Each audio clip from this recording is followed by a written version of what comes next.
हरे कृष्णा। सभी भक्तों का स्वागत है आज की भगवत गीता क्लास में। हम शुरू करते हैं।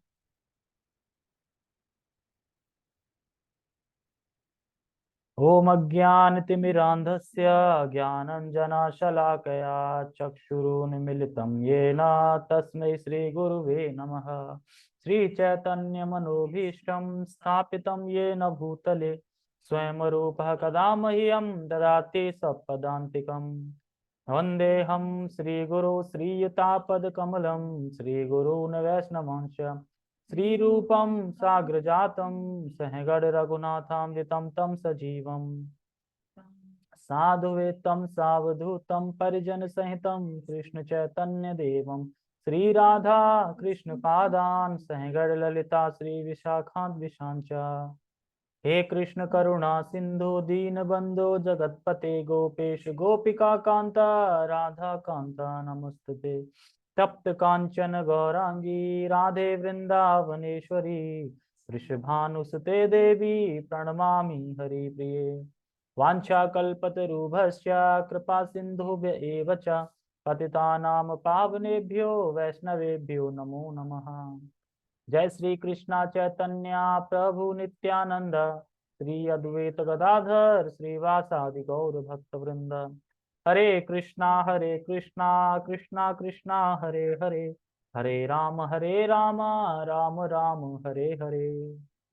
रामाय रामभद्राय रामचंद्राय वेदसे रघुनाथाय नाथाय सीताय पतये नमः। नमः ओं विष्णुपादाय कृष्णपृष्ठाय भूतले श्रीमते भक्तिवेदांत स्वामिनि इति नामिने। नमस्ते सारस्वते देवे गौरवाणी प्रचारिणे निर्विशेष शून्यवादी पाश्चात्य देश तारिणे। हरे कृष्णा। ओके।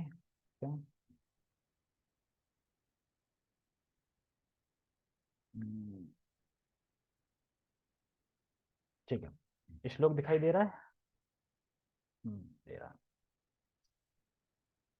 तो हरे कृष्णा भगवद गीता यथारूप अध्याय 10 श्लोक क्रमांक 37। तो इसमें भगवान अपनी विभूतियों का वर्णन कर रहे हैं। इसमें भी भगवान ने अपनी विभूतियों के अपनी 4 विभूतियों का वर्णन किया है इस श्लोक में भी। ठीक है, तो पहले हम श्लोक का उच्चारण करते हैं फिर समझने का प्रयास करते हैं। वृष्णीनां वासुदेवो अस्मि पांडवानां धनंजय मुनीनामप्यहं व्यासः कवीनामुशान कवि। वृष्णीनां वासुदेवो अस्मि पांडवानां धनंजय मुनीनामप्यहं व्यासः कवीनामुशना कवि। वृष्णीनां वासुदेवो अस्मि पांडवानां धनंजय मुनीनाम अप्यहं व्यासः कवीनामुशना कवि।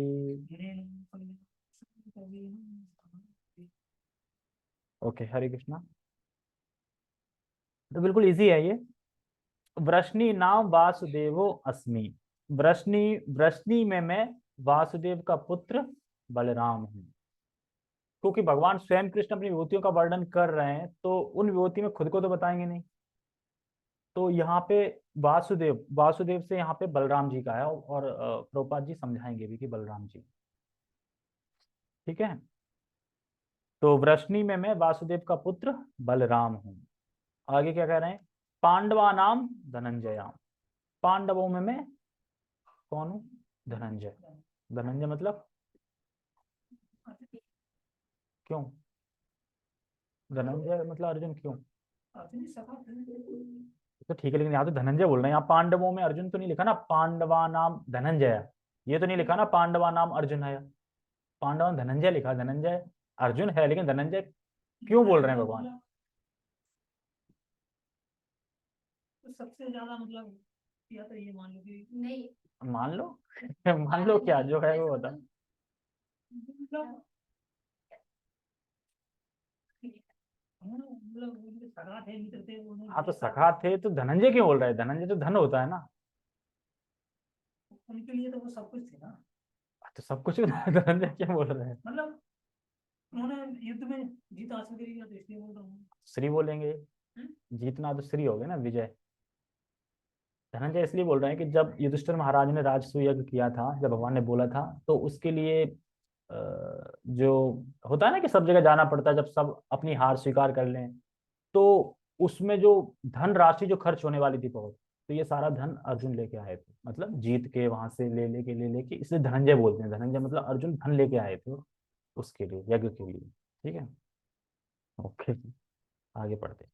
मुनि नाम अप्य हम व्यासा, मुनियों में मैं व्यास हूँ।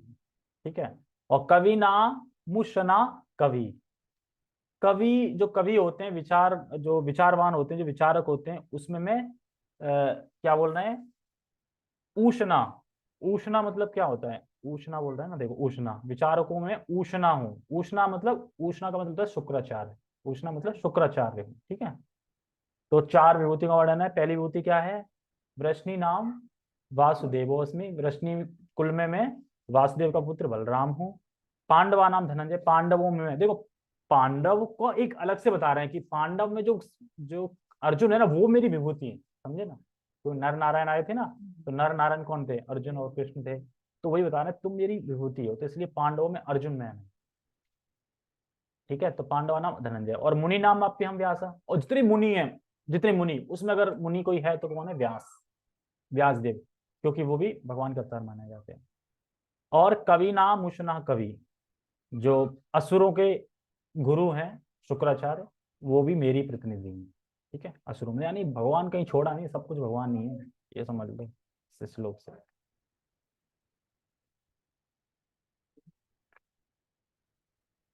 टेक्स्ट, मैं वृष्णि वंशियों में वासुदेव और पांडवों में अर्जुन हूं। अब देखो यहाँ आ गया टेक्स्ट में, वहां धनंजय थे, यहाँ अर्जुन आ गए, धनंजय मतलब अर्जुन। मैं समस्त मुनियों में व्यास तथा महान विचारकों में ऊष्णा हूँ, ऊष्णा मतलब शुक्राचार्य हूँ। तो वृष्णि वंशियों में वासुदेव हूं, तो वासुदेव मतलब बलराम, तो बलराम वासुदेव के पुत्र थे क्या, जी। बलराम वासुदेव के पुत्र थे? हाँ? वासुदेव के पुत्र थे, कैसे थे वासुदेव के पुत्र? बलराम ना, बलराम वैसे तो मतलब रोहिणी के पुत्र थे ना। मुनि के भी थे और दोनों के ही थे ना। हाँ, तो उनके कैसे थे, वासुदेव के कैसे थे? फिर तो उन्होंने हाँ, मतलब उन्हीं के कोख में आए थे, पर वहां से स्थानांतरित कर दिए थे।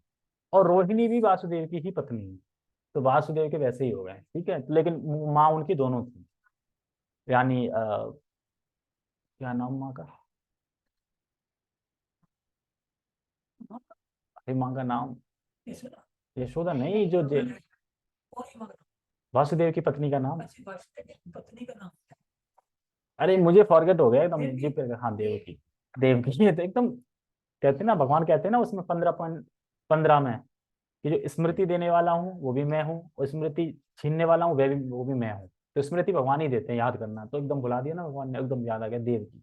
तो देवकी भी माता है और रोहिणी भी माता है, किसकी, बलराम की। ठीक है, और क्या बोल रहे हैं, तो क्यों बोल रहे हैं कि अर्जुन विभूति है मेरी, तो मैंने बताया नर नारायण थे ना, तो कृष्ण अर्जुन के ही एक्सपेंस है नर नारायण। भगवान जो युधिष्ठिर और भीमसेन थे, उनको तो भगवान प्रणाम करते थे, और जो सहदेव और क्या नाम है, नुकुल और सहदेव, हाँ, नुकुल जो सहदेव थे, उनका प्रणाम स्वीकार करते थे। लेकिन अर्जुन को ना प्रणाम करते थे, ना प्रणाम उनका स्वीकार करते थे, उनसे तो आलिंगन करते थे, गले मिलते थे। क्यों? क्योंकि वो सखा थे, सखा थे, मतलब कि विभूति है वो, आप मेरी शक्ति हो एक तरीके से, तो इस तरीके से। और क्यों फिर अर्जुन, क्यों दुर्योधन कहता है कि अर्जुन ही है बस एक, अर्जुन का रास्ते से हट जाए तो हम युद्ध जीत जाए, क्योंकि भगवान की शक्ति तो अर्जुन ही थे। और कह रहे हैं मैं समस्त मुनियों में व्यास, देखो व्यास कौन है, वेद व्यास कौन है, किसके पुत्र हैं? देखिए स्मरण करो, क्योंकि इसमें खाली विभूतियों का वर्णन है, तो हमें खाली स्मरण करना है कि व्यास कौन है, किसके पुत्र हैं, उन्होंने क्या किया, कैसे शक्ति है। हम्म, है? अरे व्यास देव किसके पुत्र थे? नाम वो तो नहीं जो मछली से शादी की थी। अब हाँ वही है। नाम ध्यान नहीं। हाँ वही है, पराशर मुनि। पराशर। पराशर मुनि एक बार ऐसे ही, जो होती है ना नाव, नाव में जा रहे थे, तो जल था, मतलब नाव में जा रहे थे, तो अब क्योंकि वो महान पराशर मुनि थे महान, तो उन्होंने देखा कि जो वातावरण हो रखा है, जो मौसम हो रखा है, जो मतलब कैलकुलेशन, जो टाइमिंग हो रखी है अभी, वो टाइमिंग तो भगवान के अवतार की है अभी, मतलब भगवान के प्रकट की है, तो कैसे करूंगे। तो फिर वो देखते हैं सत्यवती, जो मत्स्यगंधा की जो पुत्री थी, मतलब मत्स्य जो जो भी थे वहां पे, मत्स्य जो मतलब पकड़ते थे, वो करते थे उनकी मछली वगैरह। तो अब वो गए उनके पास, तो वो कहते हैं कि देखो ये टाइम भगवान के वो करने का है, तो आप मेरा सहयोग करो, तो हम भगवान को प्रकट करेंगे। तो कहे ऐसे कैसे, मैं तो कुंवारी हूँ, ये वो, तो मेरा वो हो जाएगा। तो कह रहे नहीं, आप फिर भी कुमारी ही रहोगी। और तो कह रहे ऐसे कैसे, सब देख रहे हैं। तो फिर वो अपनी शक्ति से अंधेरा कर देते हैं, मतलब धुंध छा जाती है ऐसे करके, तो फिर आलिंगन करते हैं, तो फिर जो होते हैं वो वेद व्यास होते हैं। व्यास, तो व्यास का पूरा नाम क्या है? कृष्ण द्वापन वेद व्यास। कृष्ण द्वापन वेद व्यास, यानी कृष्ण मतलब कृष्ण का प्रचार करेंगे, मतलब श्रीमद् भागवतम का वो किया, मतलब कृष्ण का प्रचार करेंगे। और कृष्ण कौन, मतलब कृष्ण के उसमें भी थे, कलर मैचिंग में। और द्वापन मतलब द्वीप, जो जहां पे प्रकट होते द्वीप था, एक द्वीप। तो कृष्ण द्वापन वेद व्यास, वेद मतलब वेद भगवान, और व्यास मतलब वेदों का व्यास, मतलब व्यास मतलब वेदों का प्रचार करेंगे, वेदों को लिखेंगे, वेदों को देंगे कलयुग के लोगों के लिए, इस तरीके से। तो ये, और महान विचारकों में मैं ऊष्णा हूँ। ऊष्णा तो शुक्राचार्य, तो शुक्राचार्य को तो सब जानते हैं, बड़ा फेमस कथा है, जब बलि महाराज के पास वामन देव भगवान आते हैं, वामन भगवान आते हैं, तो कहते हैं 3 पग भूमि चाहिए। तो यहाँ पे जो बोलते हैं ना, विचारकों में मैं ऊष्णा हूँ, तो विचार मतलब कि जो सुन के ही पता चला ले कि ये क्या मूड है इसका, क्या विचार है, मतलब कि कथा हो रही है, तो उसमें ना सूक्ष्म बातें आती हैं बहुत, जो हम समझ नहीं पाते, लेकिन जो समझ जाए सूक्ष्म बातों को भी समझ जाए ना, विचारवान एकदम विचारक कवि, तो उसको बोल रहे हैं। तो वो शुक्राचार्य थे। शुक्राचार्य, शुक्राचार्य भक्त नहीं थे भगवान के, लेकिन वो जानते थे भगवान है कौन। तो जैसे ही, तो बता भी दिया था। हाँ हाँ, तो देखते ही बता दिया ना, जैसे ही उन्होंने प्रश्न किया वैसे ही तुरंत बता दिया। तो इसी को तो बोल रहे हैं विचारक, मतलब विचार करने वाले, तुरंत समझने वाले, बताने। शंकराचार्य। शंकराचार्य है, शुक्राचार्य नहीं। शुक्राचार्य तो असुरों के गुरु हैं, लेकिन जानते थे भगवान को हमें। और बताते हैं कि यानी जैसे ही वामन भगवान आए, तो उन्होंने बोला 3 पग भूमि चाहिए, तो तुरंत दे दिया, अरे ये विष्णु है, मतलब तुरंत समझ में आ गया ना, ये विष्णु है, और 3 पग में ही सब कुछ हर लेगा तुम्हारा, मत दो मत दो। तो यानी विचारवान हो गए ना। तो इसीलिए यहाँ पे ये शुक्राचार्य को रखा गया कि वो विभूति मुझसे ही है, मतलब जो कि एकदम सूक्ष्म चीजों को भी तुरंत भाप ले, तुरंत समझ जाए सारा कुछ, सारी कहानी समझ जाए। क्योंकि बलि को सारा कुछ बता भी रखा था कि ऐसे ऐसे होगा, ये तुम कर रहे हो तो ऐसे होगा। देखो, अगर इंद्र का पद चाहिए, तो तुम्हें 100 अश्वमेध यज्ञ तो करने ही पड़ेंगे, क्योंकि उन्होंने छल कपट से ले लिया था ना, देवताओं को हरा दिया था। कह रहे तुम इस तरीके से अगर लोगे, तो तुम ले तो लिया, लेकिन ज्यादा दिन रहेगा नहीं तुम पे। एक जो जो सही से रीति है लेने की, वो है जो 100 अश्वमेध यज्ञ करता है, वो इंद्र का राजा बनता है। तो वो जो तुम्हें करना ही पड़ेगा। तो फिर वो करवाते हैं ना उससे। अब जैसे 99 वाला होके 100वां हो रहा होता है, वैसे ही आ जाते हैं वामन भगवान। अब वो कहते हैं कि जल्दी करो जल्दी करो, शुक्राचार्य कहते हैं जल्दी डालो डालो, वो कहता है भिक्षा आम दे ही, अगर जल्दी डालो, फिर भी कहते हैं नहीं, मैं ये नहीं कर सकता, अगर मेरे कोई द्वार पे आया वो लौट जाए, तो ये सबसे बड़ा अनर्थ है मेरे लिए, तो नहीं मैं जाऊंगा। तो फिर चक्र अरे यार ठीक है, जल्दी जाओ जल्दी आओ। फिर वो भी चले गए पीछे पीछे, मतलब वो स्वाहा करने वाले थे पूरा, अगर थोड़े लेट हो जाते तो 100 हो जाते तो इंद्र तो रहता। भगवान कितने भोले बन के गए क्या छल करने, है ना, कि मैं तो देखो छोटा सा बालक हूँ, मैं ब्राह्मण हूँ, और ब्राह्मण को अपने उसी में संतुष्ट रहना चाहिए अपने घर में, है ना। और कैसे करके छल करके सारा कुछ ले हर लिया, अगर आप कहाँ रखूँ तीसरा पैर, तो अगर मुझ पे ही रख दो, ठीक है, इस तरीके से। तो ठीक है, उष्णा हूँ।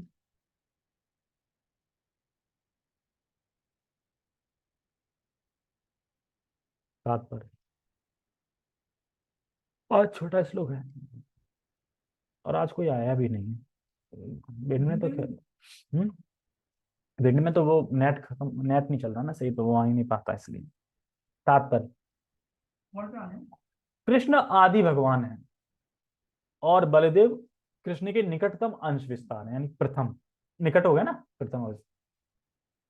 कृष्ण तथा बलदेव दोनों ही वासुदेव के पुत्र रूप में उत्पन्न हुए, अतः दोनों को वासुदेव कहा जा सकता है। दूसरी दृष्टि से चूंकि कृष्ण कभी वृंदावन नहीं त्यागते, अतः उनके जितने भी रूप अन्यत्र पाए जाते हैं वे उनके विस्तार हैं। क्योंकि देखो कृष्ण द्वारका, वो सॉरी वृंदावन को नहीं त्यागते, तो जो द्वारका में रह रहे थे वो कृष्ण कौन थे? तो विष्णु फॉर्म थे, मतलब कृष्ण थे। तो ये कह रहा है कि अन्यत्र जितने पाए जाते हैं ना, सब कृष्ण के क्या होते हैं, अंश होते हैं। अंश बोला क्या लिखा है इसमें, हाँ, अन्यत्र उनके रूप पाए जाते हैं, अन्यत्र रूप अन्यत्र पाए जाते हैं, वे उनके विस्तार हैं, विस्तार है। वासुदेव कृष्ण के निकटतम अंश विस्तार है, अतः वासुदेव कृष्ण से भिन्न नहीं है। अतः इस श्लोक में आगात वासुदेव शब्द का अर्थ बलदेव या बलराम माना जाना चाहिए, क्योंकि वे समस्त अवतारों के उद्गम हैं और इस प्रकार वासुदेव के एकमात्र उद्गम। ठीक है, तो कहने का मतलब यह वृष्णि वृष्णि कुल में जो वृष्णियों में मैं बलराम हूं, ये कहना चाह रहे हैं। ठीक है,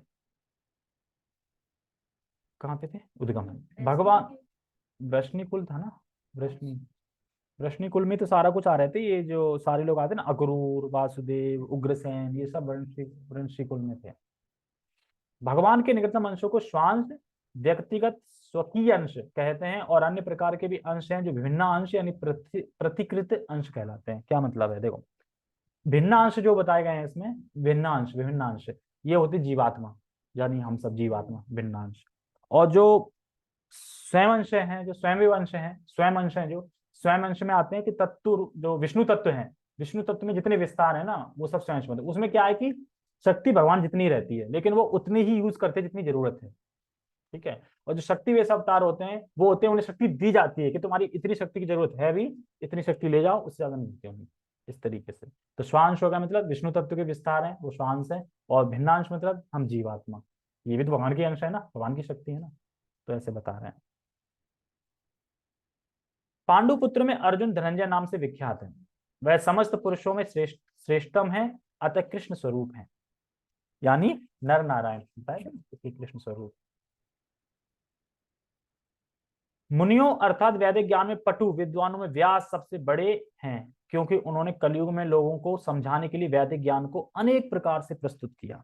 तो देखो, वेद व्यास क्यों भगवान बोले मेरे प्रतिनिधि हैं, देखो किस प्रकार से कलयुग का एकदम निम्न कोटि का जीव, मतलब कलयुग का एकदम निम्न कोटि का जीव, उसको व्यासदेव ने क्या किया, हाईएस्ट ज्ञान है, जो हाईएस्ट ज्ञान है वो प्रस्तुत कर दिया उनके लिए। मतलब कलयुग का निम्न कोटि का जीव है, उसके लिए इतना हाई क्वालिटी का मतलब नॉलेज, मतलब हाई क्वालिटी का नॉलेज, हाईएस्ट ज्ञान प्राप्त करने के लिए उसे श्रीमद् भागवतम, महाभारत जैसा जो शास्त्र है वो प्रदान कर दिया, प्रस्तुत कर दिया, किसके लिए, कलयुग के जीवन के लिए। तो ये इसलिए इसमें कह रहे हैं प्रस्तुत किया। और व्यास को कृष्ण के एक अवतार भी माने जाते हैं, वेद व्यास अवतारी माने जाते हैं कृष्ण के, अतः वे कृष्ण स्वरूप हैं। कविगण किसी विषय पर गंभीरता से विचार करने में समर्थ होते हैं। देखो, भक्तों का महत्वपूर्ण एक गुण क्या है कि वो किसी भी चीज को, किसी भी कार्य को करते हैं तो उस पर विचार करते हैं, बाकी लोग विचार नहीं करते। किसी ने बोला हैप्पी न्यू ईयर या विश किया, तो क्यों किया विश, क्योंकि आपको अच्छा लगेगा, आपसे प्रेम करते हैं इसलिए आपको विश किया, और भले के लिए, तो भला क्या है, अब इस पे विचार तो नहीं किया ना, भला किया है, हैप्पी न्यू ईयर बोलना तो भला है नहीं है। तो इसी तरीके से, लेकिन जो भक्त हैं उनमें ऐसे गुण आ जाते हैं कि वो जो भी कुछ कार्य करते हैं तो उसमें विचार करते हैं कि क्या मैं इस कार्य से मेरा लाभ होगा कि हानि होगा, कि भगवान के लिए है कि नहीं है। तो ये सब भक्तों में गुण आ जाते हैं, तो ये यहाँ पे बता रहे हैं। तो कविगण जो होता है गंभीरता से वो करते हैं। कवियों में उष्णा अर्थात शुक्राचार्य असुरों के गुरु थे, वे अत्यधिक बुद्धिमान तथा दूरदर्शी राजनेता थे। दूरदर्शी मतलब तुरंत पहचान लिया ये विष्णु है, सब कुछ हर लेगा, तुरंत बता दिया ना, तो ऐसे करके। इस प्रकार शुक्राचार्य कृष्ण के ऐश्वर्य के दूसरे स्वरूप हैं। तो देखो कितना वो है कि शुक्राचार्य तक सारा कुछ भगवान के प्रतिनिधि हैं। ठीक है, हरे कृष्णा, हम थोड़ा वो पढ़ेंगे। ठीक है, दिखाई दे रहा है ये शिवदयाल और रेखा एक ही घर में है, फिर अलग क्यों आ रहा है। ठीक है, तो हम टेक्स्ट 91 से शुरू करेंगे, और ये कौन सा चैप्टर चल रहा है, कोई बताएगा, मथुरा महात्म्य का ये कौन सा चैप्टर है, चैप्टर का नाम क्या है।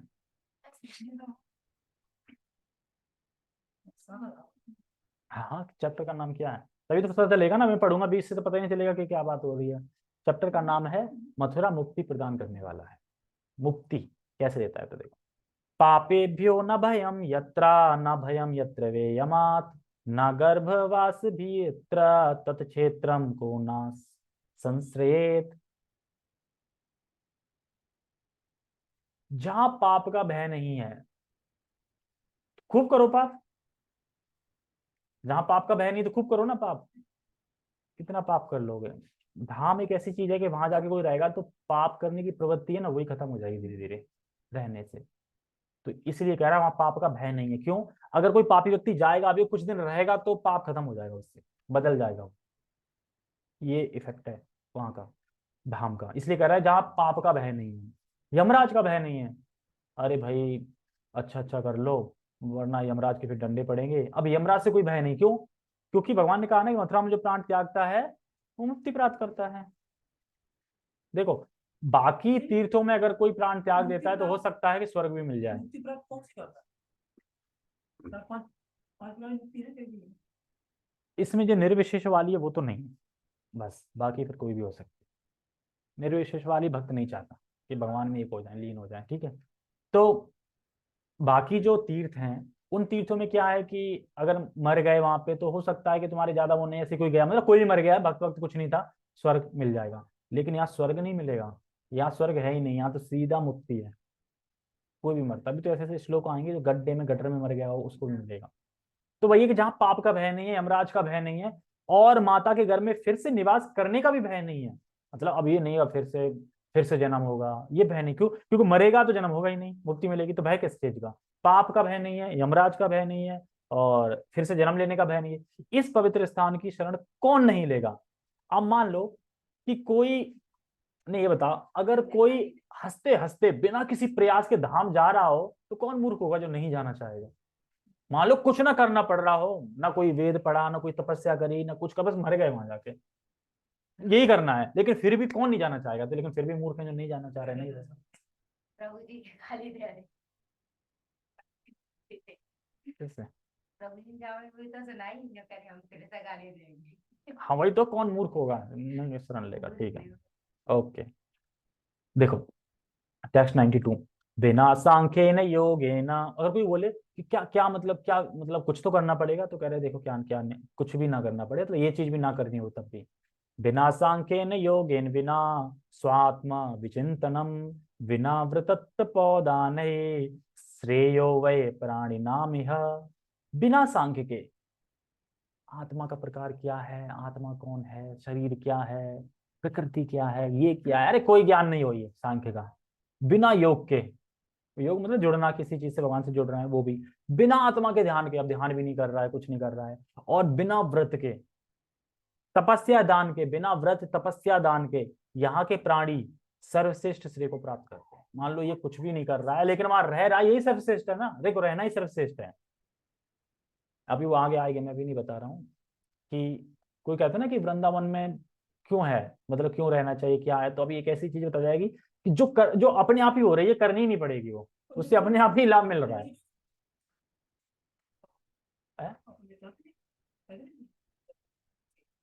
हाँ वृंदावन में ज्यादा दिन नहीं रुकना चाहिए, बात सही है, लेकिन गुरु के इंस्ट्रक्शन पे रुक सकते हैं ना।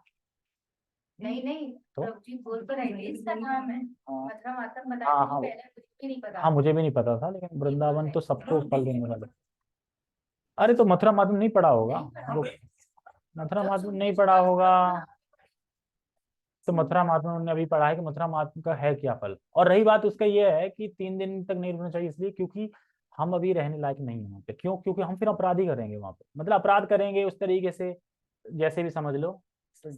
नहीं कोशिश तो करेंगे, लेकिन गुरु की इंस्ट्रक्शन पे रह सकते हैं ना। गुरु ने बोल दिया कि हाँ वहाँ प्रचार करो, वहां रहो, तो कोई दिक्कत नहीं है। और गुरु ने मना कर दिया तब तुम रह रहे तो फिर अपराध नहीं हो गया कि नाम अपराध? तो गुरु अवज्ञा होगी, गुरु अवज्ञा होगी तो गुरु खुश नहीं है तो भगवान भी खुश नहीं होंगे, ये बोला जा रहा है ना। लेकिन जो प्राणी किसी के उसने रह ही रहा है वहां पे, या किसी से जुड़ा ही नहीं है, अब वहां जाके रहने लगा, तो भी उसको मुक्ति मिलेगी, क्योंकि उसकी तो कोई गुरु अवज्ञा नहीं लग रही ना, उसने नाम अपराध के बारे में सुना नहीं, कुछ नहीं है, जुड़ा नहीं, ऐसे ही आगे बस हो गया काम, इस तरीके से, ठीक है। तो सर्वश्रेष्ठ को प्राप्त करते हैं। कृमि कीट पतंगा मथुराया मृता ही ये कुलात पतंती ये वृक्षास्ते अपि यान्ति पराम गति। देखो कृमि कीट, यहाँ जो कीड़े मकोड़े, पतंगा मतलब पक्षी, अन्य जीव आदि अगर मरते हैं, और जो पेड़ यहाँ नदी के किनारे से गिरते हैं, वे सभी परम गति को प्राप्त होते हैं। यानी कीट पतंगे सब जा रहे हैं। पद्म पुराण पाताल खंड में कहा गया है, क्या कहा गया है? चांडाल जड़ा मूका नाम जीवी हिंसा रतस्य चा मथुरा पिंड दानेना पुनर्जन्म न विद्यते। चांडाल कोई कुत्ते का मांस खाने वाला हो। जड़, जड़ मतलब कि जड़ बुद्धि नहीं होते हैं जो भारी वाले में बोलते हैं कुछ नहीं होता, ये वो सब ऐसे ही है, दिखावा है। जड़। मुंह का नाम, मुंह का नाम मतलब, जड़ मतलब मूर्ख होता है, ठीक है। मूर्ख मतलब ऐसे ही बोलते रहते सब तो पागल नहीं, ये वो। मुंह का नाम, मुंह का नाम मतलब कि जो बोल ही नहीं पा रहा है, मतलब रह रहा है पर वो हरे कृष्ण नहीं बोल पा रहा, भगवान का नाम ले ही नहीं पा रहा है, किसी तरीके से नहीं बोल ही नहीं पा रहा है वो, इस तरीके से। कुछ कुछ लोग होते हैं ना, वृंदावन में होंगे पर हरे कृष्ण नहीं बोलेंगे बिल्कुल, मतलब इस्कॉन में भी रह रहे हो पर बहुत से होते हैं ना, अपने बोलेंगे नहीं बिल्कुल हरे कृष्ण। तो एक और मुंह का नाम, मुंह का नाम मतलब मुंह बाधे। या जीव हिंसा, या जीव हिंसा में रहता, मतलब कुछ व्यक्ति होते हैं ना जो दूसरों को बस कष्ट ही देते रहते हैं, कष्ट ही देते रहते हैं, जीव हिंसा करते रहते हैं। तो वो व्यक्ति का भी अगला जन्म नहीं होता अगर वो मथुरा पिंडदान है ना, पुण्य विद्यते, मथुरा में पिंडदान करता है, जो भी अर्पित करता है ऐसे करके, उसका दोबारा अगला जन्म नहीं होता। मतलब अगला जन्म नहीं होता तो फिर क्यों, मतलब कहाँ जाएगा तब नहीं होगा अगला जन्म, तुम्हारे पास ही जाएगा तभी ना अगला जन्म होगा, मुक्ति मिलेगी तभी। वही वराह पुराण में कहा गया है, विषय विषयोजन विस्तारो मथुरायाश्च मंडलम यत्र प्राणान विमुच्यन्ति सिद्धायांति पराम गति। जो लोग मथुरा के 20 योजन यानी 160 मील क्षेत्र में मर जाते हैं वे सिद्ध हो जाते हैं और सर्वोच्च गंतव्य को प्राप्त करते हैं। यानी 160 मील के अंदर कोई अगर मर गया कहीं पे भी तो वो भी गंतव्य को प्राप्त हो जाते हैं, जो गंतव्य है मनुष्य। अपने साथ होंगे 160 मील मतलब 160 किलोमीटर है ना। हाँ तो है, वृंदावन यहाँ से 130 किलोमीटर है, 160 में तो आ गए फिर। लेकिन 160 मील क्षेत्र चारों तरफ से होगा शायद, है ना, ऐसा नहीं कि उधर का हो कहीं, चारों तरफ से, चारों तरफ से घेरा होगा ना 160 मील का। हाँ तो मतलब भगवान अब तो हो गया ना मथुरा में, अब क्या दिक्कत है ना, ठीक है फिर। प्राणल्यामिष्टकृच्यते शमशाने व्योमृमच्छके अटलो वामृता देवी माथुरे मुक्तिमा प्रायो। आ गया वही वाला, मथुरा में चाहे गड्ढे में गड्ढे में प्रभु जी कह रहा है कि सोचा नहीं था पर एक इंसान मर गया था गड्ढे में, उन्हीं का कोई अब था पता नहीं, वहां पे कोई काम करता था जेसीबी वगैरह में, आता था भीम नाम, क्या नाम था उसका, भीम, भीम नहीं, नाम नाम भी बता रहे थे उसका, मतलब कि अब दो मतलब लोग आते थे रोज, तो उसमें से एक नहीं आया था, मतलब तो बता रहे हैं कि वो जेसीबी वहां पे ना गड्ढे में सो रहा था। मतलब पता उस जगह कहाँ मिली सोने की, मतलब जब मृत्यु आती है तो देखो ना कि कहाँ लोग सोने लगते हैं, गड्ढे में सो रहा था, गड्ढा खो मतलब गड्ढा खोदा था। किलोमीटर अलग होता है मील से। मील, मील कितना है, 1 मील 2 मील मतलब कितने होते हैं मील, तो ये वहां तक तो होगा ही होगा, कोसी तक तो, बाहर गया ना बल होटल तक, हाँ होटल तक तो है, 1 किलोमीटर हाँ होटल तक ही होगा। देखो देखो मथुरा में चाहे गड्ढे में, अब गड्ढे में तो वो कैसे मर गया, गड्ढे में सो रहा था और वो धसक गई जमीन, मतलब वो गड्ढे ही पुर गया और वो सब वहीं पे दफन हो गया अपने यहाँ पे ही। तो उसके बाद फिर प्रभु जी ने पूछा कि वो नहीं, भीम नहीं आया, कि भीम वो तो मर गया, कैसे गड्ढे में गिर गया। तो आज वो सोच रहे कि गड्ढे में भी मतलब मरा है गड्ढे में तो चला गया मुक्ति लेके। ओके। और कहाँ गड्ढे में, ईंट घर में, ईंट घर कौन सा होता है, चट्टान चट्टान, हाँ, शमशान में। ये देखो लोगों को शमशान ले आया जाता है, अगर शमशान में मर गया कोई आकाश में अगर उड़ता उड़ता मर गया तो मतलब ऊपर से फ्लैट से गिरा, प्राण बीच में ही निकल गए उसके। और मंच पर, मंच पर मतलब कथा वथा कर रहा है, मंच पर कर रहा है जैसे कोई। और अटलिका में मरने से व्यक्ति, अटलिका क्या है, अटालिका, अटलिया तो नहीं है, अकाल कहाँ है अटालिका क्या होता है, 1 मील 1.6 किलोमीटर। अरे तो ये तो ज्यादा है, 1.6 किलोमीटर होता है 1 मील, तो 120 मील, 160 मील था ना, 160 मील तो फिर तो पूरी दिल्ली क्रॉस कर जाएगा इस हिसाब से तो। ठीक है, तो अटलिका में मरने से व्यक्ति मोक्ष प्राप्त करता है। तो यानी वृंदावन मथुरा एक ऐसी जगह है, मतलब धाम है कि जहां जाके मर जाओ बस, मतलब कुछ नहीं करो मर जाओ खाली बस, तो भी मुक्ति प्राप्त हो जाए। अरे भगवान के आगे होगी तो ही जा पाएंगे ना। वामन पुराण में भी कहा गया क्या, मथुरा तीर्थम अंतुलम विस्तृतम लोकस कृतम यत्र कृष्णस्य गोपालय समक्रीडत वान जले। एक व्यक्ति जो अतुलनीय प्रसिद्धि विश्व में सम्मानित मथुरा तीर्थ में जाता है जहाँ कृष्ण गोपों के साथ जल में खेलते हैं, वह सभी पापों से मुक्त हो जाते हैं। तत्र गत्वा नरो ब्राह्मण मुच्यते सर्वपातकै त्रिरात्र मुषित तत्र जिता हरो जितेन्द्रिया विरहंता जले कृष्णम ध्यायन मुक्तो भवे नरा। हे ब्राह्मण, एक व्यक्ति जो वहां 3 रातों तक वहां रहता है, उपवास करता है, अपनी इंद्रिय को नियंत्रित करता है और जल में विहार करने वाले कृष्ण का ध्यान करता है, वह मुक्त हो जाता है। ठीक है। और शौर पुराण में भी कहा गया है, अस्ति ही मथुरा नामा त्रिषु लोकेषु विस्तृता कृष्ण पादार जो मिश्रा बालुका पूतवित्थिका पवनेन नरसा तस्या मुच्यते जगबंधनात्। इसमें वो वर्ड आ गया जो मैं कह रहा था ना कि हिल जाओगे, कि वहां पे ये तो सभी करेंगे। यहाँ है मथुरा नाम का स्थान, यहाँ है मथुरा नाम का स्थान जो तीनों लोकों में विख्यात है, और उसके मार्ग कृष्ण के चरणों की धूल से मिश्रित धूल से शुद्ध होते हैं। यानी भगवान कृष्ण नंगे पैरों में खेले हैं, चले हैं, और कहीं नहीं चले हैं, नंगे पैरों में वृंदावन में ही चले हैं। जब गाय चराने जाते थे तो कहाँ जाते थे? वहीं जाते थे ना, गाय पे। और क्या कह रहे हैं, देखो ये समझने वाली बात है, इसकी पवन के स्पर्श से मनुष्य जगत के बंधन से मुक्त हो जाता है। पवन के से क्या करना है?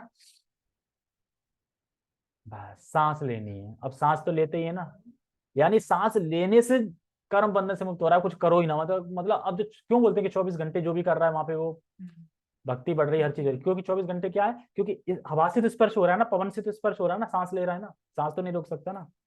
तो इसीलिए यहाँ पे बता रहे हैं, क्या बता रहे हैं, इसकी पवन के स्पर्श से मनुष्य जगत के बंधन से मुक्त हो जाता। तो अगर कोई बोले मथुरा वृंदावन में क्या कर रहे हो, ये कर रहे हो, सांस तो ले रहे हैं कम से कम, वहां जाके सांस ले रहे हैं तो स्पर्श हो तो बंधन से मुक्त हो जाओगे।